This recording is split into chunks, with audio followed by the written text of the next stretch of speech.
Hello friends, welcome to our YouTube channel तैयारी exam की। तो आज की इस वीडियो में हम लोग क्लास 11th बायोलॉजी से इकाई 4 है यहाँ पे पादप कार्यकीय शरीर क्रियात्मकता, अध्याय 11 है पौधों में परिवहन। तो इसमें हम लोग संपूर्ण पाठ का हल देखने वाले हैं। तो वीडियो को अंत तक जरूर देखिएगा। आप लोग हमारे चैनल पे नए हैं तो चैनल को सब्सक्राइब करके बेल आइकन को प्रेस कर दीजिएगा ताकि हमारी वीडियोज के अपडेट्स सबसे पहले आप तक पहुँचे। तो आइए वीडियो को स्टार्ट करते हैं। जैसा कि आप लोग देख सकते हैं, हम यहाँ पे आ चुके हैं। इकाई 4 है पादप कार्यकीय शरीर क्रियात्मकता, अध्याय 11 है पौधों में परिवहन का अभ्यास प्रश्न। तो एक ही वीडियो में हम लोग संपूर्ण पाठ का हल देखने वाले हैं। तो वीडियो को स्टार्ट करते हैं। विसरण की दर को कौन से कारक प्रभावित करते हैं? तो उत्तर में लिखेंगे विसरण की दर को प्रभावित करने वाले कारक निम्न हैं। कौन कौन से हैं आइए देखते हैं। पहला है तापमान। तो तापमान के बढ़ने से विसरण की दर बढ़ती है। सेकंड है विसरण कर रहे पदार्थों का घनत्व। विसरण की दर विसरण कर रहे पदार्थों के वर्गमूल के व्युत्क्रमानुपाती होता है। इसको ग्राह्य के विसरण का नियम कहते हैं। ठीक है। थर्ड है यहाँ पे विसरण का माध्य। अधिक सांद्र माध्यम में विसरण की दर कम हो जाती है। फोर है विसरण दाब प्रवणता। विसरण दाब प्रवणता जितनी अधिक होती है, अणुओं का विसरण उतना ही तीव्र होता है। ठीक है। प्रश्न संख्या 2 है पोरिन्स क्या है? विसरण में ये क्या भूमिका निभाते हैं? उत्तर हो जाएगा पोरिन्स प्रोटीन के बृहद अणु हैं जो माइटोकॉन्ड्रिया, क्लोरोप्लास्ट तथा कुछ जीवाणुओं की बाह्य कला में धंसे रहते हैं। ये बड़े छिद्र बनाते हैं जिससे बड़े अणु उसमें से निकल सके, अतः ये सहज विसरण में महत्वपूर्ण भूमिका निभाते हैं। प्रश्न संख्या 3 है पादपों में सक्रिय परिवहन के दौरान प्रोटीन पंप के द्वारा क्या भूमिका निभाई जाती है? व्याख्या करें। उत्तर हो जाएगा यहाँ पे पादप कला के लिपिड स्तर में वाहक प्रोटीन के अणु मिलते हैं। ये ऊर्जा का उपयोग कर सांद्रता विभव के विरुद्ध अणुओं को भेजते हैं, अतः उन्हें प्रोटीन पंप कहते हैं। ये आयन का परिवहन कला के आर पार इन प्रोटीन पंपों की सहायता से करते हैं। प्रश्न संख्या 4 है शुद्ध जल का सबसे अधिक जल विभव क्यों होता है? वर्णन करें। उत्तर हो जाएगा शुद्ध जल का सबसे अधिक जल विभव होता है क्योंकि पहला है जल अणुओं में गतिज ऊर्जा पाई जाती है। यह तरल और गैस दोनों अवस्था में गति करते हुए पाए जाते हैं। आगे की बात करें तो गति स्थिर तथा तीव्र दोनों प्रकार की हो सकती है। सेकेंड है यहाँ पे किसी माध्यम में यदि अधिक मात्रा में जल हो तो उसमें गतिज ऊर्जा तथा जल विभव अधिक होगा। शुद्ध जल में सबसे अधिक जल विभव होता है। ठीक है। थर्ड है यहाँ पे जब दो जल तंत्र परस्पर संपर्क में हो तो पानी के अणु उच्च जल विभव या तनु घोल वाले तंत्र से कम जल विभव सांद्र घोल वाले तंत्र की ओर जाते हैं। आगे की बात करें 4 है यहाँ पे जल विभव को ग्रीक चिन्ह यानी कि फाई से चिन्हित करते हैं। इसे पास्कल दाब इकाई में व्यक्त किया जाता है। 5 है यहाँ पे मानक परिस्थितियों में शुद्ध जल का विभव यानी कि वाटर पोटेंशियल शून्य होता है। 6 है किसी विलयन तंत्र का जल विभव उस विलयन से जल बाहर निकलने की प्रवृत्ति का मापन करता है। यह प्रवृत्ति ताप एवं दाब के साथ बढ़ती जाती है लेकिन विलय यानी कि सॉल्यूट की उपस्थिति के कारण घटती है। 7 है यहाँ पे शुद्ध जल में विलय को घोलने पर घोल में जल की सांद्रता और जल विभव कम हो जाता है, अतः सभी विलयनों में शुद्ध जल की अपेक्षा जल विभव कम होता है। जल विभव के कम होने का कारण विलय विभव यानी कि सॉल्यूट पोटेंशियल फाई होता है। इसे परासरण विभव यानी कि ओस्मोटिक पोटेंशियल भी कहते हैं। जल विभव तथा विलय विभव ऋणात्मक होता है और ये बात आपको याद रखनी है। कोशिका द्वारा जल अवशोषित करने के फलस्वरूप कोशिका भित्ति पर दबाव पड़ता है जिससे यह अशून्य यानी कि स्फीत हो जाती है। इसे दाब विभव कहते हैं। दाब विभव प्रायः सकारात्मक होता है लेकिन जाइलम के जल स्तंभ में ऋणात्मक दाब विभव रसारोहण में महत्वपूर्ण भूमिका निभाता है। ओके। यहाँ पे 8 है किसी पादप कोशिका में जलीय विभव फाई तीन बलों द्वारा नियंत्रित होता है। दाब विभव फाई पी, परासरणीय विभव या विलय विभव फाई एस तथा मैट्रिक्स विभव यानी कि फाई एम। मैट्रिक्स विभव प्रायः नगण्य होता है। अतः कोशिका के जलीय विभव की गणना निम्नलिखित सूत्रानुसार करते हैं, यानी कि सूत्र के अनुसार करते हैं। देखिए क्या है, phi equal to phi P plus phi S. 9 है यहाँ पे, जीव द्रव्य कुचित कोशिका का जलीय विभव परासरणीय विभव के बराबर होता है, क्योंकि दाब विभव शून्य होता है। पूर्ण स्फीत कोशिका में दाब विभव और परासरणीय विभव के बराबर हो जाने से जलीय विभव शून्य हो जाता है। ठीक है। 10 है यहाँ पे, जल विभव सांद्रता, प्रवणता और दाब से प्रभावित होता है। क्वेश्चन नंबर 5 है यहाँ पे, जो कि बहुत ही महत्वपूर्ण है। निम्न के बीच अंतर स्पष्ट करें। क है विसरण एवं परासरण, जो कि बहुत ही महत्वपूर्ण है। तो ध्यान देंगे, विसरण एवं परासरण में अंतर निम्न है। विसरण यानी कि रिफ्यूजन, परासरण यानी कि ओस्मोसिस। ठीक है। तो विसरण क्रिया सभी पदार्थों, ठोस, द्रव व गैसों में हो सकती है और परासरण केवल द्रव तथा उसमें विलय पदार्थों में ही होता है। विसरण की बात करें तो विसरण के लिए किसी झिल्ली की आवश्यकता नहीं होती। वही परासरण की बात करें तो परासरण के लिए अर्धपारगम्य या वर्णात्मक पारगम्य झिल्ली की आवश्यकता होती है। थर्ड है यहाँ पे, विसरण सभी दिशाओं में होने वाली क्रिया है और परासरण निश्चित दिशा या दिशाओं में होने वाली क्रिया है। फोर है यहाँ पे, इस क्रिया में कोई विशेष दाब नहीं पैदा होता है। इसमें परासरण दाब होता है जो विलयन की सांद्रता पर निर्भर करता है। 5 है, विसरण क्रिया अधिक विसरण दाब से कम विसरण दाब की ओर होती है। और परासरण की बात करें तो परासरण क्रिया कम परासरण दाब वाले विलयन से अधिक परासरण दाब वाले विलयन की ओर होता है। ठीक है, ये होती है। ख है, वाष्पोत्सर्जन एवं वाष्पीकरण।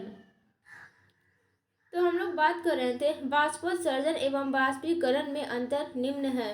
वाष्पोत्सर्जन यानी कि ट्रांसपिरेशन, वाष्पीकरण यानी कि इवापोरेशन। ठीक है।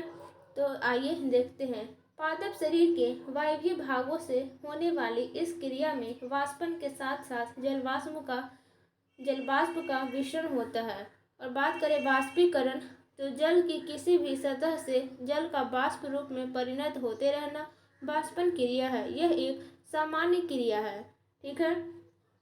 आगे की बात करें हम लोग, तो यह एक जैव भौतिक क्रिया है जो वाष्पन के कारकों के अतिरिक्त पादप शरीर की बाह्य तथा आंतरिक रूप, रंग तथा संरचना के द्वारा नियंत्रित की जाती है। और यह एक भौतिक क्रिया है तथा अनेक भौतिक कारकों पर निर्भर करती है जो ताप तथा दाब संबंधी होते हैं। ग है यहाँ पे, परासारी दाब तथा परासारी विभव। तो उत्तर हो जाएगा परासारी दाब तथा परासारी विभव में अंतर निम्न है। क्रम संख्या है, परासारी दाब यानी कि ओस्मोटिक प्रेशर और परासारी विभव यानी कि ओस्मोटिक पोटेंशियल। तो इसमें हम लोग अंतर देखते हैं। तो इसे ओपी से प्रदर्शित करते हैं, इसे फाई एस से प्रदर्शित करते हैं। सेकेंड है यहाँ पे, इसे मापा यानी कि मीजर किया जा सकता है। इसे बार में मापा जाता है। 1 mega pascal MPa equal to 10 bar होता है और इसे मापा नहीं जा सकता।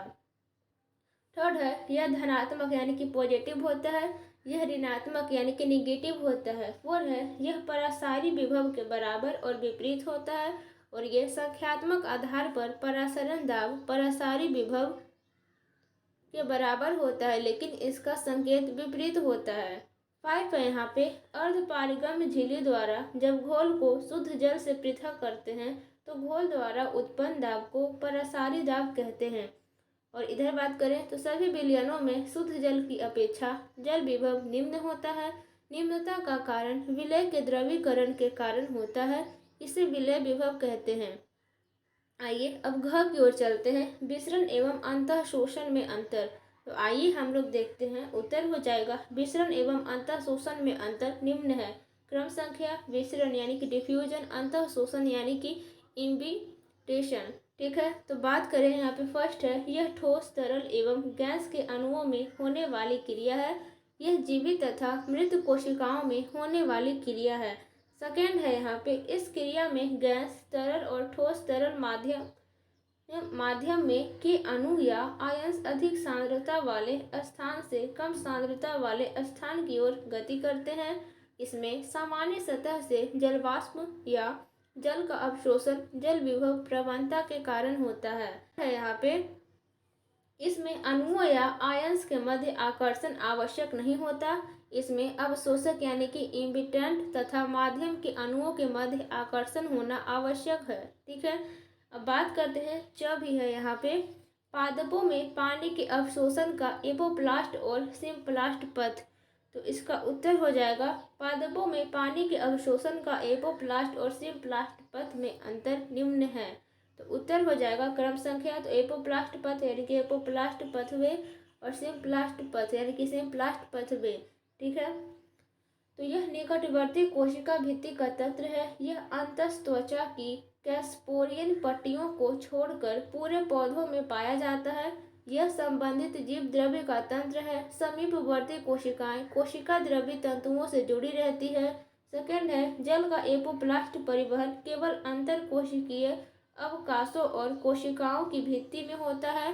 और इधर की बात करें तो जल का सिम्प्लास्ट परिवहन कोशिकाओं के जीव द्रव्य और कोशिका द्रव्य तंतुओं के माध्यम से होता है। थर्ड है यहाँ पे एपोप्लास्ट जल परिवहन गति प्रवणता पर निर्भर रहता है। यह मूलतः सामान्य विसरण एवं कोशिका क्रिया के कारण होता है। और इसमें तो जल को जाइलम ऊतक में पहुंचाने के लिए मूलतः परासरण क्रिया होती है। अब आगे की बात करें छह है यहाँ पे बिंदु स्राव एवं परिवहन अभिगमन। तो इसमें अंतर देखना है आपको। तो बिंदु स्राव एवं परिवहन अभिगमन में अंतर निम्न है। तो ध्यान देंगे, इधर क्रम संख्या है बिंदु स्राव यानी कि गुटेशन, परिवहन यानी कि ट्रांसपिरेशन। ठीक है, तो आइए हम लोग देखते हैं। पहला है पौधों की पत्तियों से तरल कोशिका रस के स्रावित होने को बिंदु स्राव कहते हैं। और इसमें संवहन ऊतक द्वारा पदार्थों के आवागमन को परिवहन कहते हैं। सेकेंड है यह पत्तियों के किनारों पर स्थिर जल रंध्रों से होता है। सामान्यतः मूल दाब के कारण यह घास आदि शाकीय पौधों में रात्रि के समय होता है। और इसमें जाइलम जल एवं पोषक पदार्थों तथा फ्लोएम कार्बनिक पदार्थों के परिवहन के लिए उत्तरदायी होते हैं। जाइलम में परिवहन जड़ से पत्तियों की ओर तथा फ्लोएम में परिवहन पत्तियों से जड़ की ओर होता है। ये बात आपको याद रखनी है। प्रश्न संख्या 6 है जल विभव का संक्षिप्त वर्णन करें। कौन से कारक इसे प्रभावित करते हैं? जल विभव, विलय विभव तथा दाब विभव के आपसी संबंधों की व्याख्या करें। तो इसका आंसर भी लॉन्ग होगा क्योंकि क्वेश्चन भी लॉन्ग है। तो उत्तर हो जाएगा शुद्ध जल का सबसे अधिक जल विभव यानी कि वाटर पोटेंशियल होता है, क्योंकि पहला है जल अणुओं में गति ऊर्जा पाई जाती है। यह तरल और गैस दोनों अवस्था में गति करते हुए पाए जाते हैं। गति स्थिर तथा तीव्र दोनों प्रकार की हो सकती है। सेकेंड है किसी माध्यम में यदि अधिक मात्रा में जल हो तो उसमें गतिज ऊर्जा तथा जल विभव अधिक होगा। शुद्ध जल में सबसे अधिक जल विभव यानी कि वाटर पोटेंशियल होता है। थर्ड है यहाँ पे जब दो जल तंत्र परस्पर संपर्क में हो तो पानी के अणु उच्च जल विभव या तनु घोल वाले तंत्र से कम जल विभव सांद्र घोल वाले तंत्र की ओर जाते हैं। ठीक है, 4 है यहाँ पे जल विभव को ग्रीक चिन्ह यानी कि फाई और ये चिन्ह है से चिन्हित करते हैं। इसे पास्कल दाब इकाई में व्यक्त किया जाता है। 5 है यहाँ पे मानक परिस्थितियों में शुद्ध जल का जल विभव वाटर पोटेंशियल शून्य होता है। और 6 की बात करें तो किसी विलयन यंत्र का जल विभव उस विलयन से जल बाहर निकलने की प्रवृत्ति का मापन करता है। यह प्रवृत्ति ताप एवं दाब के साथ बढ़ती जाती है, लेकिन विलय सोल्यूट की उपस्थिति के कारण घटती है। 7 है यहाँ पे शुद्ध जल में विलय को घोलने पर घोल में जल की सांद्रता और जल विभव कम हो जाता है। अतः सभी विलयनों में शुद्ध जल की अपेक्षा जल विभव कम होता है। जल विभव के कम होने का कारण विलय विभव होता है। इसे परासरण विभव भी कहते हैं। ठीक है, अब बात करें जल विभव तथा विलय विभव ऋणात्मक होता है। कोशिका द्वारा जल अवशोषित करने के फलस्वरूप कोशिका भित्ति पर दबाव पड़ता है, जिससे यह आशून्य स्फीत हो जाता है। इसे दाब विभव कहते हैं। दाब विभव प्रायः सकारात्मक होता है, लेकिन जाइलम के जल स्तंभ में ऋणात्मक दाब विभव रसोरोहण में महत्वपूर्ण भूमिका निभाता है। ठीक है, थर्ड है यहाँ पे किसी पादप कोशिका में जलीय विभव यानी कि फाई 3 बलों द्वारा नियंत्रित होता है। दाब विभव यानी कि फाई पी परासरणीय विभव या विलय विभव फाई एस मैट्रिक्स विभव φm मैट्रिक्स विभव प्रायः नगण्य होता है। अतः कोशिका के जलीय विभव की गणना निम्नलिखित सूत्रानुसार करते हैं। देखिए phi = phi p + phi s। 9 है जीव द्रव्य कोचित कोशिका का जलीय विभव परासरणीय विभव के बराबर होता है क्योंकि दाब विभव शून्य होता है।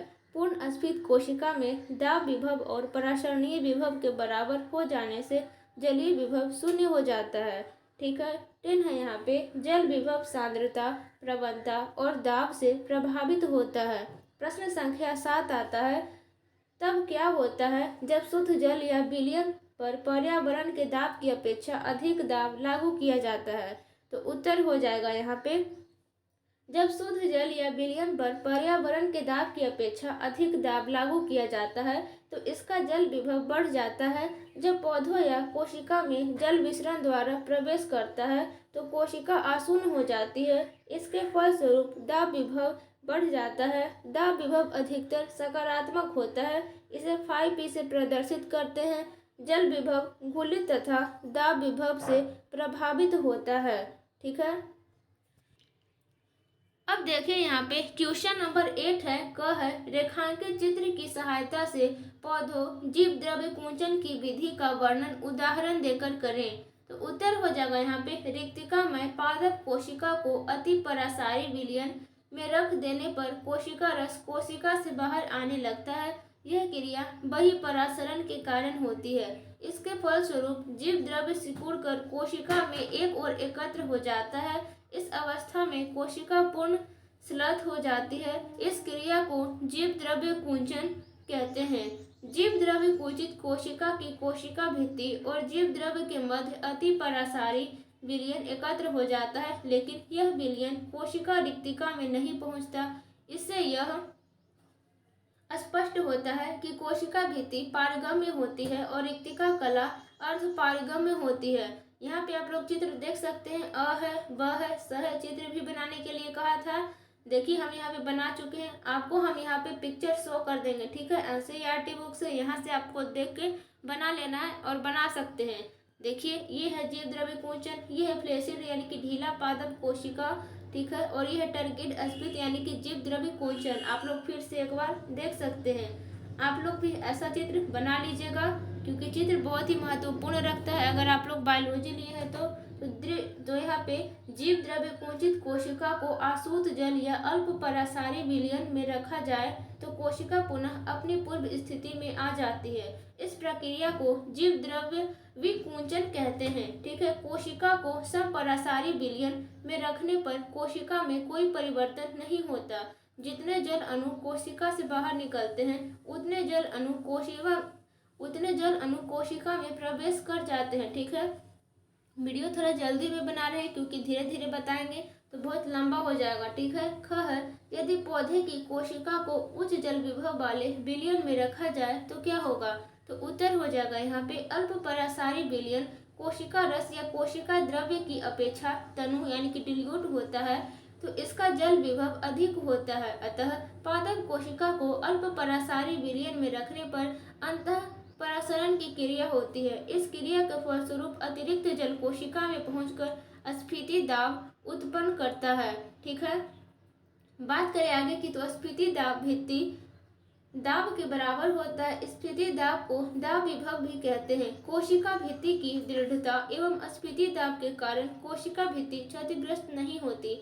स्फीति या आशून्यता के कारण कोशिका में वृद्धि होती है। स्फीति दाब एवं परासरण दाब के बराबर हो जाने पर कोशिका में जल का आना रुक जाता है। ओके। प्रश्न संख्या 9 आता है यहाँ पे पादप में जल एवं खनिज के अवशोषण में माइक्रोराइजलीय यानी कि कवक मूल सहजीवन संबंध कितने सहायक हैं। तो इसका उत्तर आपको देना है। तो इसका उत्तर इस तरह से लिखेंगे माइक्रोराइजल या कवक मूलीय सहजीवन अनेक उच्च पादपों की जड़ें कवक मूल द्वारा संक्रमित हो जाती हैं जैसे चीड़, देवदार, ओक आदि। कवक तंतु की जड़ों की सतह पर बाह्य पादपी कवक मूल बनाता है। कभी कभी कवक तंतु जड़ के अंदर पहुंच जाते हैं और अंतः पादपी कवक मूल बनाते हैं। कवक मूल संगठन में कवक तंतु तंतु अपना भोजन पोषक यानी कि होस्ट की जड़ों से प्राप्त करते हैं तथा वातावरण की नमी व भूमि की ऊपरी सतह से लवणों का अवशोषण कर पोषक पौधों को प्रदान करने का कार्य करते हैं। ठीक है। कुछ आवृतबीजी पौधे जैसे नियोशिया, मोनोट्रोपा भी कवक मूल सहजीवन प्रदर्शित करते हैं। इन पौधों को अगर कवक सहजीविता समय पर उपलब्ध नहीं होती तो ये मर जाते हैं। चीड़ के बीज कवक सहजीविता स्थापित न होने अंकुरित होकर नवोद्भिद नहीं बना पाते। प्रश्न संख्या 10 है, पादप में जल परिवहन हेतु मूलदाब क्या भूमिका निभाता है? तो उत्तर हो जाएगा यहाँ पे पादप में जल परिवहन हेतु मूलदाब निम्न भूमिका निभाता है। उत्तर हो जाएगा मूल वलकुट की कोशिकाओं की स्फीति आसन्न स्थिति में अपने कोशिका द्रव्य पर पड़ने वाले दाब को मूलदाब कहते हैं। मूलदाब के फलस्वरूप जल कोशिका रस जाइलम वाहिकाओं में प्रवेश करके तने में कुछ ऊंचाई तक ऊपर चढ़ता है। मूलदाब शब्द का प्रयोग सर्वप्रथम स्टीफन हेल्स, ठीक है, स्टीफन हेल्स 1927 ने किया। ठीक है, स्टीफन हेल्स ने किया लेकिन 1927 में किए। स्टॉकिंग यानी कि 1956 के अनुसार, मतलब 1956 में बोले थे, तो उनके अनुसार जड़ के जाइलम में उत्पन्न दाब जो जड़ की उपापचयी क्रियाओं से उत्पन्न होता है मूल दाब कहलाता है। आगे की बात करें तो मूल दाब सामान्यतया +1 से +2 बार तक होता है। इससे जल कुछ ऊंचाई तक चढ़ सकता है। शुष्क मृदा में मूल दाब उत्पन्न नहीं होता। बहुत से पौधे जैसे अनावृतबीजी में मूल दाब उत्पन्न नहीं होता। अतः आधुनिक मतानुसार रसारोहण में मूल दाब का विशेष कार्य नहीं है। प्रश्न संख्या 11 आता है यहाँ पे, पादपों में जल परिवहन हेतु वाष्पोत्सर्जन यानी कि खिंचाव मंडल की व्याख्या करें। वाष्पोत्सर्जन क्रिया के कौन सा कारक प्रभावित करता है? पादपों के लिए कौन उपयोगी है? तो उत्तर हो जाएगा इसका रसारोहण या जल परिवहन। पौधे जड़ों द्वारा जल एवं खनिज लवणों का अवशोषण करते हैं। अवशोषित जल गुरुत्वाकर्षण के विपरीत पर्याप्त ऊंचाई तक पत्तियों तक पहुंचता है। यह ऊंचाई सिकोया में 370 फुट तक होती है। गुरुत्वाकर्षण के विपरीत जल के ऊपर चढ़ने की क्रिया को रसारोहण कहते हैं और ये बात आपको ध्यान में रखना है। सर्वमान्य वाष्पोत्सर्जनाकर्षण जलीय संसंजक मत के अनुसार रसारोहण निम्नलिखित कारणों से होता है। ठीक है, देखिए कौन कौन से कारण है। पहला है वाष्पोत्सर्जनाकर्षण, वाष्पोत्सर्जन खिंचाव मॉडल। इसके अनुसार पत्तियों की कोशिकाओं से जल के वाष्पन के फलस्वरूप कोशिकाओं की परासरण सांद्रता तथा विसरण दाब न्यूनता अधिक हो जाती है। इसके फलस्वरूप जल जाइलम से परासरण द्वारा पर्ण कोशिकाओं में पहुंचता रहता है। जल वाष्प रंध्रों से वातावरण में विसरित होती रहती है। इसके फलस्वरूप जाइलम में उपस्थित जल स्तंभ पर एक तनाव उत्पन्न हो जाता है। वाष्पोत्सर्जन के कारण उत्पन्न होने वाले इस तनाव को वाष्पोत्सर्जनाकर्षण कहते हैं। सेकेंड है यहाँ पे जल अणुओं का संसंजन बल। तो जल अणुओं के मध्य संसंजन बल होता है।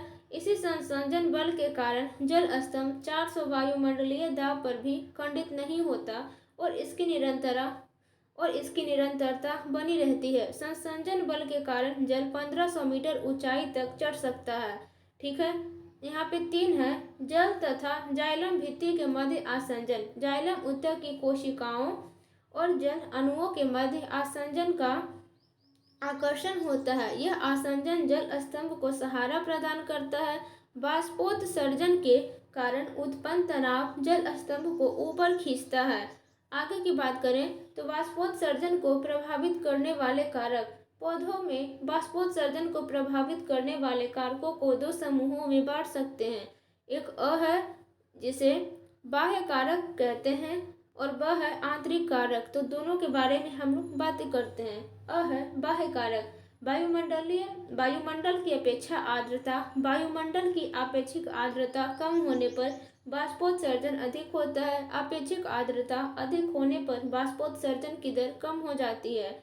सेकेंड है यहाँ पे प्रकाश, प्रकाश के कारण रंध्र खुलते हैं, तापमान में वृद्धि होती है, अतः बाष्पोत्सर्जन की दर बढ़ जाती है। रात्रि में रंध्र बंद हो जाने से बाष्पोत्सर्जन की दर कम हो जाती है। 3 है यहाँ पे वायु, वायु की गति अधिक होने पर बाष्पोत्सर्जन की दर अधिक हो जाती है। 4 है यहाँ पे तापक्रम, ताप के बढ़ने से आपेक्षिक आर्द्रता कम हो जाती है और बाष्पोत्सर्जन की दर बढ़ जाती है। ताप कम होने पर आपेक्षिक आर्द्रता अधिक हो जाती है और बाष्पोत्सर्जन की दर कम हो जाती है। 5 है यहाँ पे उपलब्ध जल, बाष्पोत्सर्जन की दर जल की उपलब्धता पर निर्भर करती है। मृदा में जल की कमी होने पर बाष्पोत्सर्जन की दर कम हो जाती है। वह है यहाँ पे आंतरिक कारक, पत्तियों की संरचना, रंध्रों की संख्या एवं संरचना आदि बाष्पोत्सर्जन को प्रभावित करती है।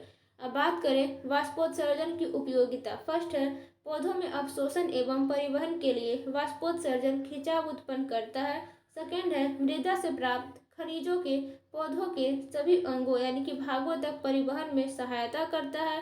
थर्ड है यहाँ पे पत्ती की सतह को बाष्पीकरण द्वारा 10 से 15 डिग्री सेल्सियस तक ठंडा रखता है। 4 है कोशिकाओं को स्फीति रखते हुए पादपों के आकार एवं बनावट को नियंत्रित रखने में सहायता करता है।